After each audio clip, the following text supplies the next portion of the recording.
រីឯសិល5ព្រះពុទ្ធទ្រង់ផ្ដាំធ្វើចិត្តឲ្យស្អាតទី1ហៅថា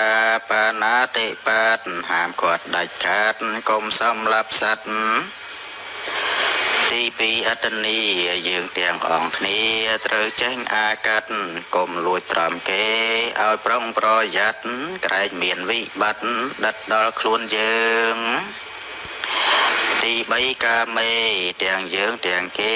កុំចែងចោចាងប្រពន្ធប្តីគេថោកទាបមិនថ្កើងត្រូវលះវាឡើងកុំយកខ្លួនបៀតទី4មុសាព្រះពុទ្ធហាមថាធម៌មុសាវាទកុំភូតកុហកប្រវាញ់មិត្តញាតធ្វើឲ្យឃ្លៀងឃ្លាតអង្គទ្រព្យសម្បត្តិទី5សូងរាចុងក្រោយហាមថាឲ្យប្រុងប្រយ័ត្នកុំសេពសូរាមេរ័យវិបត្តិត្រូវចេះដុសខាត់រក្សាសិល5បើយើងរក្សាសិល5ជាប់ណានោះត្រូវចងចាំថាយើងស្លាប់ទៅមិនមានសាមញ៉ាំអ្នកជាប់សិល5ទៅកើតឋានសួគ៌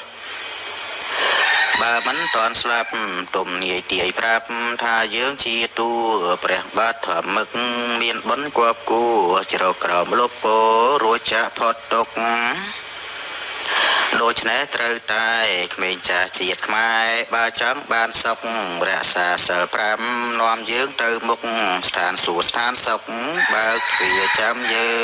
ង